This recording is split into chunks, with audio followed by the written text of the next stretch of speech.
हमारे साथ मौजूद हैं रुकने सिंध असम्बली वाजिद हुसैन, जो लांडी पीएस से मुंतखब हुए हैं, आज़ाद हैसियत से मुंतखब हुए थे। वाजिद साहब, ये फरमाइएगा, हमने देखा कि लांडी की आवाम की तकदीर जो है वो बदल नहीं रही है। आज भी लोग वही मुश्किलात का शिकार हैं जो आज से गुज़श्ता 15 साल पहले थे। वही पानी के मामलात हैं, वही सफाई का फुकदान है, इंफ्रास्ट्रक्चर तबाह है। आप बतौर रुकने सिंध असम्बली कैसे देखते हैं, क्या हिकमत अमली अपनाएंगे?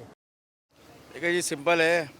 15 साल से जो पार्टी सूबे सिंध के ऊपर बरसरे इक़्तिदार है, समझ नहीं आता कि कराची शहर के अंदर पानी जो है वो इस वक्त आवाम के लिए रेड लाइन बना हुआ है।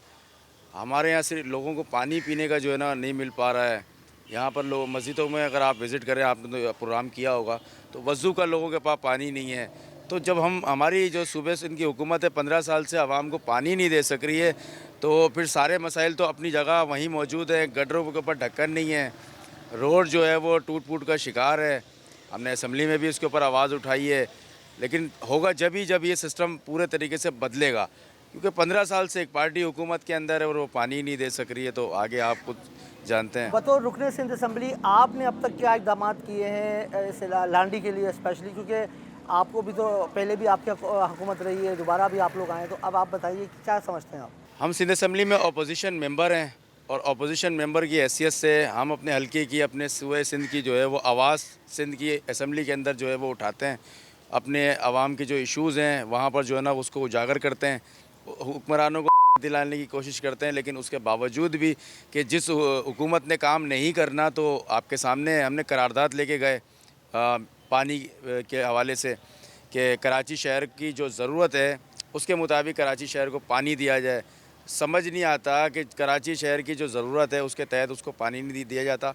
और अगर आप इंडस्ट्रियल एरिया, मेरे हल्के के सामने ही इंडस्ट्रियल एरिया है, अगर आप वहाँ चले जाते तो कंपनियों को 24 घंटे जो है वो पानी मिल रहा है। तो कंपनियों को किसकी सरपरस्ती है कि रेजिडेंशियल इलाकों का पानी कमर्शियल करके दिया जा रहा है, जो कि वाटर बोर्ड एक्ट की जो है वो खिलाफवर्जी है।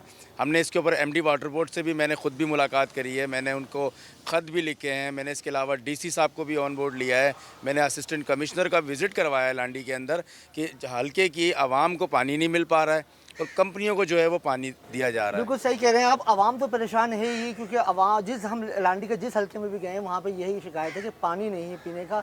तो इसके लिए आपने तो आवाज़ उठाई है, मगर आवाम को किस तरह से, आवाम भी परेशान है क्योंकि उनका ये कहना है कि हमने वोट तो दिया है मगर हमारे मुंतखब नुमाइंदों को काम नहीं करने दिया जा रहा। तो आवाम भी परेशान है, मुंतखब नुमाइंदे परेशान है, तो मसला कौन हल करेगा?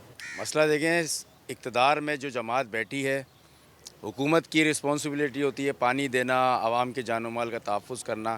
ज़ाहिर सी बात है, अगर हम मेंबर आवाम ने हमें मुंतखब किया, हम असम्बली में गए, तो हम अपोजिशन के मेंबर हैं। हमारी गवर्नमेंट होती तो हम ज़रूर, हम आवाम की बात नहीं कर रहे होते, हम उनको हल करके दिखा रहे होते। तो मेरी ये आपके चैनल के ज़रिए मेरी ये गुजारिश होगी सूबे सिंध के हुक्मरानों से कि खुददारा 15 साल से आप सूबे पे डाका डाल के बैठे हैं। आप ओरिजिनल वोटों से आएँ या जाली वोटों से आएँ, आवाम को जो है वो पानी दें। सियासत बाद में करें, पानी के ऊपर कोई सियासत नहीं होनी चाहिए। और जैसे आपने कहा कि जी मैं आज़ाद हैसियत से, तो मैं क्लियर कर दूं कि मैं आज़ाद हैसियत से नहीं है, मैं पीटीआई के टिकट के ऊपर जो है वो मुझे आवाम ने वोट दिया है। और जब आपको बताएं कि जब हमारी सूबे सिंध में हुकूमत थी तो कराची शहर को हमने एडिशनल बिजली भी दी थी, बिजली के बिलों पे प्राइम मिनिस्टर रिलीफ भी दिया था। इसके अलावा कराची शहर का पानी का जो इशू है सबसे ज़्यादा हमने उसको कंट्रोल किया था। हम K4 का मंसूबा ला रहे थे, उस पर काम करना चाह रहे थे, जो कि आपकी कोई भी हुकूमत K4 को ऑन करने को तैयार ही नहीं है। और क्लियरली बता दूं कि अगर K4 का मंसूबा नहीं मुकम्मल किया जाएगा तो कराची शहर का पानी का मसला आने वाले 25 साल तक भी हल नहीं होगा। हम यहाँ किसी को दिलासा नहीं दे सकेंगे।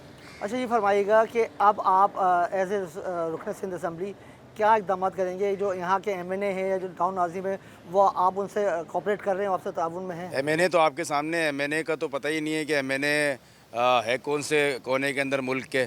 मैंने तो अभी तक एमएनए को नहीं देखा। मेरा एमएनए पीटीआई का जीता था 90,200 वोट लेकर, उसका रिज़ल्ट चेंज करके जिनको लेके आया गया है वो किसी के राब्ते में नहीं है। ठीक है, मेरे सुनने में आया है ऐसा कि वो एमक्यूएम पाकिस्तान के एमएनए, बट वो नज़र कहीं नहीं आते। इसके अलावा टाउन चेयरमैन का, तो टाउन चेयरमैन ने कहा था कि जी हल सिर्फ जमात इस्लामी, तो कोई हल जमात इस्लामी नहीं है। गटर वहीं भरे हुए हैं, कचरे का ढेर लगा हुआ है लांडी के अंदर। लांडी के लोकल मसाइल अपनी जगह के ऊपर हैं, कुछ भी हल नहीं हो रहा है, सिर्फ धंधा है और गोरख धंधा चल रहा है। चाहे वो टाउन का चेयरमैन हो, चाहे एमएनए हो, टोटली धंधा चल रहा है। लोगों को भारी भारी चालान दिए जा रहे हैं, पथारों को चालान दिए जा रहे हैं, ठेलों अच्छा, से ये भी पैसे बड़ा लिए मसला जा रहे हैं। सामने आ रहा है। हमने देखा कि सॉफ्ट इंक्रोचमेंट जो बहुत हुई हुई लांडी रोड, बिल्कुल बाबर मार्केट से लेकर आप कुरंगी 6 से लेकर पूरी कुरंगी का रोड पूरा जाम रहता है। तो इसकी इन्होंने क्या हिकमत अमली है, टीएमसी डीएमसी क्या कर रही है? कोई हिकमत अमली नहीं है इनकी। एक ही हिकमत अमली है कि कौन से ठेले से, कौन से पतारे से कितने पैसे ज़्यादा आ रहे हैं। किसी से 1500 आ रहे हैं, किसी से 2000 आ रहे हैं। अभी ज़रा आप ये वाला रोड अगर आप जाके देखें, मोटरसाइकिल पे आप सफ़र करें, तो जगह जगह पे बदमाशी और चालानों के ऊपर ठेले पतारे लगाए हुए हैं, जिसके लिए मैंने बार बार एसी और डीसी साहब को मैंने ऑन बोर्ड लिया है कि आप ये इंक्रोचमेंट करवाएं, आप ये रोड क्लियर करवाएं। ठेले वालों का, गरीब पथारे वालों का कहना ये है कि भाई आप तो हमारे ठेले हटवा देते हैं, लेकिन हमसे तो टाउन और यूनियन काउंसिल के लोग चालान की मद में पैसे ले रहे हैं। तो धंधा है, मैं क्लियरली बता रहा हूँ, लांडी में टोटल धंधा चल रहा है। जी बिल्कुल, देखिए ये थे रुकन सिंध असम्बली वाजिद हुसैन।